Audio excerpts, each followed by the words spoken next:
what up YouTube? D4G here, banging out another video. Y'all know what time it is, man. It's Fragrance Friday, man. I'm going over my 2 fragrances that I had on for the majority of the week, you know what I'm saying? So, hey, stay tapped in, man. Let's get it.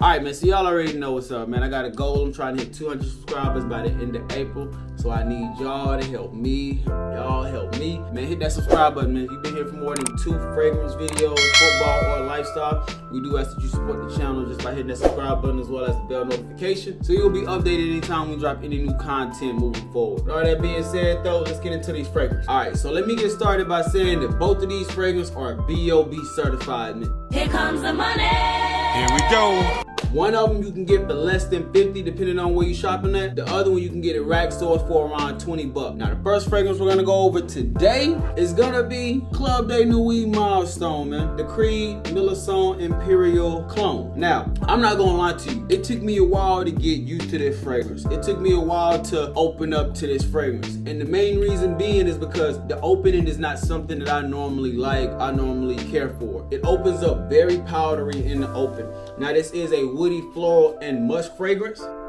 Yeah, man, let me spray it on the wrist one time, man, because it smells better on the skin compared to in the air just because that woody, not really the woody, but the powdery note really takes over in the opening. And it will confuse you if you just smell it on paper and walk away. You definitely want to give this one a try because after it dries down, it becomes quite pleasant. Now again, this is a woody, floral, and musk fragrance, and up top you got some C notes, some red fruits, some bergamot, and then in the middle you got some violet, white woods, some sandalwood, and then once you hit that base you got some ambroxan, some white woods, some musk, and some vetiver. Now I will say this, 2 scents and 2 profiles that I'm not too familiar with is the white woods and the ambroxan. And I was questioning myself throughout the time of wearing this, wondering, is that what's giving it the powdery accord? Remember, I'm still new to fragrances, been doing this for about a year collecting, so I'm still trying to figure out what works for me and what accords smell like what. But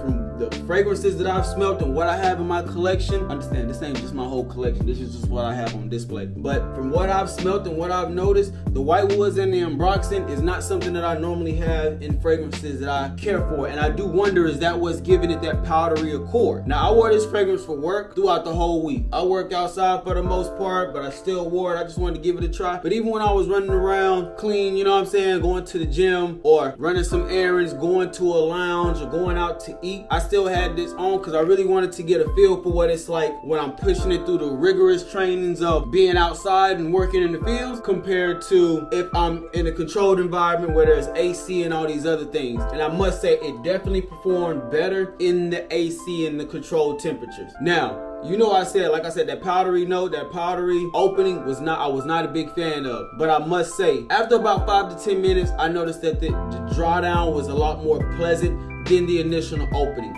And for this being a BO-free fragrance, it doesn't open up harsh. It doesn't open up with a high concentration of alcohol, but it does open up very, very powdery. Like that powder, bro, like I'm dead ass serious. Like the only thing I really smelled in the opening is mostly powder. Like I don't smell too much of the C notes, the woody notes, like I do, let me take that back. I do smell a little bit of the woody notes. Not too much of the floral, but I do smell that musk as well. But for me, it's mainly that powdery accord that opens up. But I'm telling you right now, once you let it dry down and settle after those 10 minutes, the dry down is very pleasant. Now, I'm not going to make it seem like this is a beast mode performing fragrance. I probably got about 6 hours, 6 hours out of this fragrance. So I'm not going to sit here and make it seem like it's a beast mode. It's a sauvage as far as the performance of it and the longevity of it. I'm not even going to lie to you. It's not like that.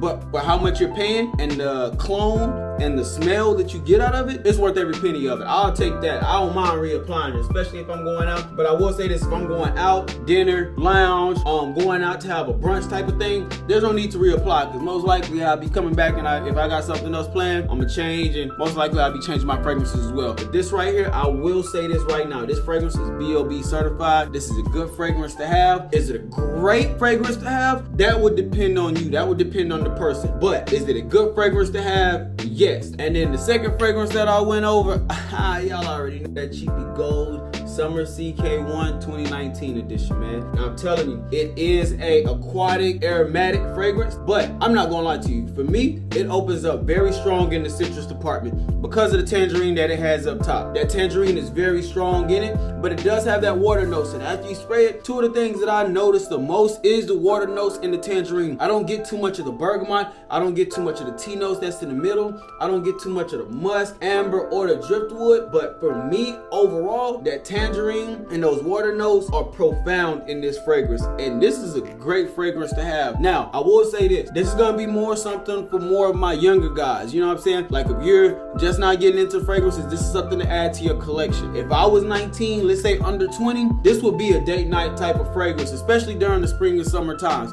because you might not have the money to afford, you know what I'm saying, Bad Boy La Parfum, Sauvage Elixir, even the Invictus. You might not be there yet. But if you're just not starting out, or if you're young trying to get into the fragrance game, this is something that's not bad, man. This is something that I actually consider cheapy gold. And me personally, I would buy another bottle of this once this runs out. If I can get my hands on it by the time this runs out, I would definitely be grabbing another one. Let me just spray it one more time, because I'm telling you, I love it. Bro, I'm telling you right now, that tangerine, water notes, they play a beautiful note together. They form a beautiful note together, and this is a pleasant scent to have. Now, performance-wise, you're not about to get no 8 hours out of this. Don't think that at all. The most I probably get is like 5, but again, I don't mind reapplying fragrances, especially if I'm just moving around, still doing things in the same gear. I don't mind reapplying fragrances if I feel like it's becoming a skin scent. Now, that might not be something that you're into, but me, I don't mind reapplying. It's part of the fragrance. I bought it, so I'm gonna use it. I want to use it. Shit. Like, so if I want to reapply it, if I think that it's becoming a skin scent, that's what I'm gonna do. And normally after about 4 hours, depending on what I got going on, depending on where I'm going, I wouldn't mind reapplying this right here. All right, YouTube, that's gonna be the video right there. Now, again, we went over Club Day Nuit Milestone. We went over CK Summer 2019 edition. And again, both of them to me, Milestone is a good fragrance. Summer CK1 2019 is a great fragrance. I would buy a bottle of the Summer CK1. When it comes to the Milestone, honestly, the way I'm looking at it, I would prefer to see what Creed Milestone Imperial smells like. And if it still opens up powder, then I know that it might not be a fragrance for me. Again, the dry down is pleasant, but at the same time, I want something that's pleasant throughout the whole phase of the fragrance. I don't want something that's strong in the opening and then weak in the dry down, or something that's not my skin DNA, that doesn't coordinate well with my skin DNA in the opening, but then the dry down is quite pleasant and all right. Like, I don't want to mix the two. I want to have a great experience with my fragrances overall. So when it comes to the Club Day Nuit Milestone, I probably won't be reaching for that one after I run through this bottle again, because I still have Sillage and I still have regular Club Day Nuit Intense, and I rock with both of those, really. Like, I really do like both of those. So I don't know if this is something that I'll buy another bottle of. I'll probably reach or try to find another Creed clone. That way I can suggest it for you guys and see if that's something that I like. Or I might just, when I get to the point that I want to get to, I might just go ahead and get that other Creed, get the real Creed. But I don't know, man. Again, when it comes to that powdery note, that's just something that I can't rock with in the opening. But I'm gonna give it a few more tries, give it a few more wears, and see how I like it, see how it works for me. But again, that's just my personal take on it. Y'all can do whatever y'all want to do. I don't judge regardless of what choices you make. You know what I'm saying? I just drop some information as much as I can, and hopefully it helps y'all make the best informed decision, that we're just not buying fragrances and running through just because, oh, such and such is wearing it or somebody said this. No, I want y'all to actually have an idea of what you're getting into. At the end of the day, the choice is all up to you with the information that you have, man. So I hope y'all enjoyed the video. Make sure you smash that like button. I got a surprise for y'all on Sunday. We're doing something different, so stay tuned to the video that's going to be dropping on Sunday. I got a little something that I'm going to add into the rotation, and we're going to keep that dropping on every Friday, every Sunday. I apologize. Y'all don't want to miss that one. That's all I'm going to say on that. But with all that being said, man, D4G truly blessed. Destined for greatness. Hey, we out.